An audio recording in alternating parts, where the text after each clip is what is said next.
Hi കൂട്ടുകാരെ, അസ്സലാമു അലൈക്കും. ഇന്ന് ഞാൻ എൻ്റെ വീട്ടിൽ കൂടാൻ പോവാട്ടോ. സ്കൂളൊക്കെ തുറക്കാനായില്ലേ, അപ്പോൾ അതിന് മുന്നേ 2 ദിവസം കൂടിയിട്ട് വരാമെന്ന് വിചാരിച്ചേ. പോകുന്ന വഴി ഞങ്ങൾ ബത്തേരി ടൗണിൽ നിന്നാട്ടോ ഉച്ചക്ക് ഫുഡ് കഴിച്ചത്. നമ്മൾ താജ് റെസ്റ്റോറൻറ്റിൻ്റെ പുതിയ ഷോപ്പ് ഓപ്പണായിട്ട് അധികം ആയിട്ടില്ലായിരുന്നു. അപ്പോൾ അവിടുന്ന് ഫുഡ് കഴിക്കാമെന്ന് വിചാരിച്ചേ. ഞങ്ങൾ നെയ്ച്ചോറും പെപ്പർ ചിക്കനാട്ടോ കഴിച്ചത്. കറി എനിക്ക് അങ്ങനെ അത്ര വലിയ ടേസ്റ്റൊന്നും തോന്നിയില്ല. പിന്നെ പുറത്താണെങ്കിൽ നല്ല മഴയാട്ടോ. ഇപ്രാവശ്യം മഴക്കാലം നേരത്തെ തുടങ്ങിയെന്ന് തോന്നുന്നേ. എനിക്ക് അമ്പലവയൽ റൂട്ടിന് വീട്ടിൽ പോകാൻ ഭയങ്കര ഇഷ്ടമാണ് കേട്ടോ. കാടും മലയൊക്കെ ആയിട്ട് നല്ല ഭംഗിയാണ് കാഴ്ചകൾ. പോണ വഴി ഞങ്ങൾ മീനങ്ങാടി ടൗണിൽ നിന്ന് മോനിക്കുള്ള കുറച്ച് പുസ്തകങ്ങളൊക്കെ വാങ്ങിട്ടോ.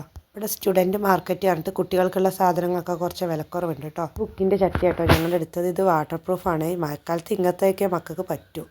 പിന്നെ വരുന്ന വഴിയിൽ മാങ്ങ വീണെടുക്കുന്നുണ്ട്. ഇറങ്ങിയിട്ട് അതൊക്കെ പെറുക്കി. ഞങ്ങൾ 3 ആളും കാട്ടുമാങ്ങ ലവേഴ്സാണ്. പിന്നെ അവിടുത്തെ വീട്ടുകാരോട് ഞങ്ങൾ മാങ്ങ പെറുക്കിയത് പറയാൻ പോയതാട്ടോ. ടൈമിൽ ഇവിടെ ഡ്രൈവറൊക്കെ ചേഞ്ച് ആയിക്കുന്നേ.